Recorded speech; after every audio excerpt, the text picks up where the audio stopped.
Hey, you're the GOAT. Oh, I'll call you back ASAP. YOLO. What am I talking about? Well, I'm using acronyms, and today I'm going to teach you and practice with you the 8 most common acronyms in the English language. But first, what is an acronym? An acronym is where you take the first letter from each word in a phrase, and together they create a new word.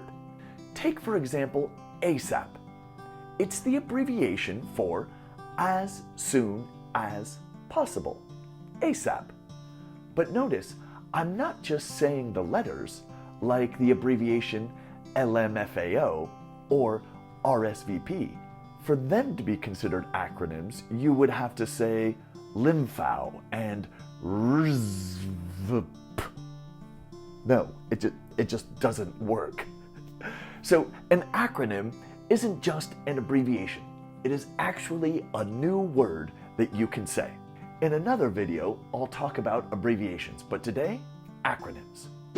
So now that you understand what an acronym is, let's see the first one. Oh, right, we already saw the first one, ASAP. We use this acronym when we want something to happen very quickly. So imagine your boss says to you, "Hey, Susan, you still haven't finished that report? I need it ASAP." So repeat after me. I need it ASAP. But now say it with an angry voice. I need it ASAP. Hey, that was good. Okay, the next one is YOLO. And this stands for you only live once. This is an expression to remind people that they have to enjoy life, take risks, make the most of opportunities. So imagine your friend wants you to jump off a cliff into a lake, and they say, "Who knows when we're going to be back in the Grand Canyon again? YOLO." And you say, "All right, let's go. YOLO. Woohoo!" So it's used as a stand-alone statement. So repeat, YOLO. Just like that. So the next time you want someone to do something a little crazy or to take a little risk, you can just say to them, YOLO. Come on, shout it with me. YOLO. Good job. Okay, let's move on to the next one, which is POTUS. Have you heard of this? This one is very common when you're talking about American politics. That's right, politics in the United States. It stands for President of the United States. So repeat, POTUS. Repeat. The POTUS made a historic declaration today.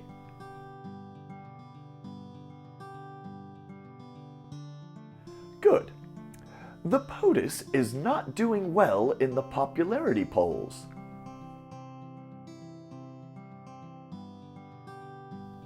But now, say it with this voice. The POTUS is not doing well in the popularity polls.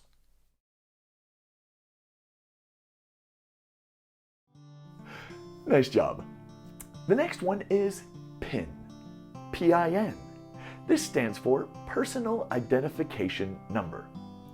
Often when you want to make a transfer or get money out of the bank, they ask you for your PIN. So repeat, PIN. Repeat, do you know your PIN? Repeat, never share your PIN with anybody. And now say it as if you have a bad cold. Never share your PIN with anybody. Good job. Okay, the next one is FOMO. And this stands for fear of missing out. To miss out means to lose or miss an opportunity for something good. For example, when I go to the kitchen, my dogs always follow me because of FOMO. They don't want to miss an opportunity to eat something delicious. And sometimes I drop something on the floor for them. So almost always there is an opportunity of something good in my kitchen. Another example is, imagine you are walking on the street and you see a crowd of people, a big group of people looking at something. You don't know what they're looking at, but you don't want to miss out. You've got FOMO. So what do? You go and look. And hey, they are watching a guy playing the guitar with his feet. Wow, I'm glad I didn't miss that. So let's use it in a sentence. Repeat after me. Don't let FOMO influence your decisions. Good. Now say it with a nerd voice. Don't let FOMO influence your decisions.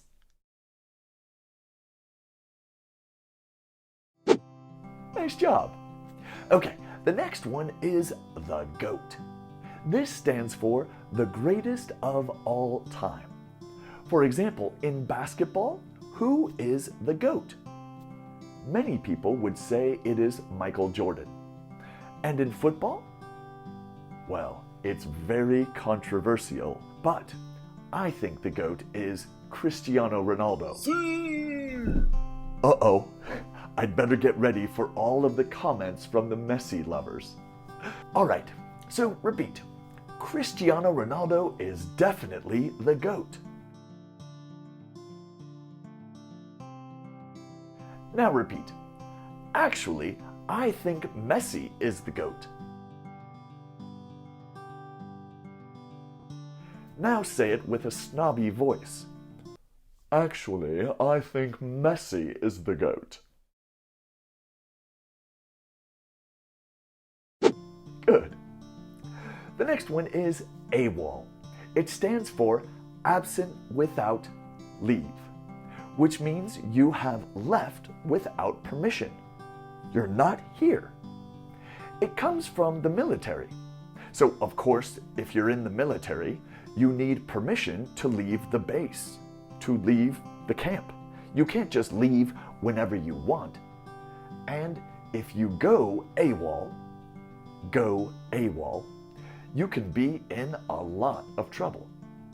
But in the real world, we use AWOL for when someone has disappeared without telling anybody. Yeah, you don't know where they are. Did you talk to him? Did you talk to him? Where is he? He's gone AWOL. So imagine you are going to the mountains for a weekend with your friends. But one of your friends, Sammy, for example, doesn't show up. He doesn't come. You ask everybody if they know where he is.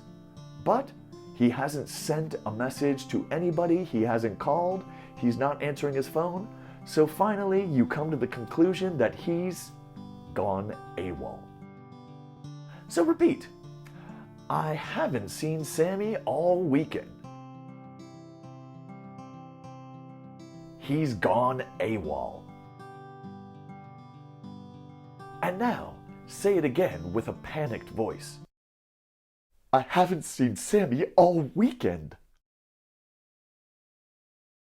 I'm afraid he's gone AWOL.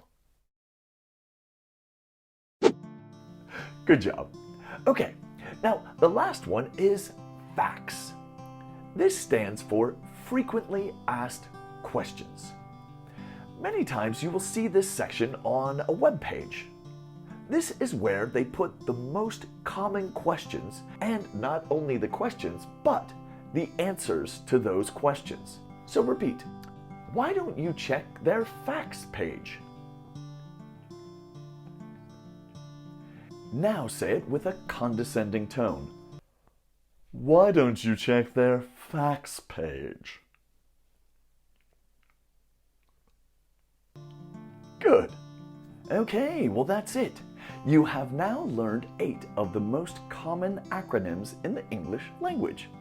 Hey, if you like this video and would like to see more, please consider liking and subscribing. It really helps me. It helps me help you get better and better every day. Okay, well, thanks a lot and see ya.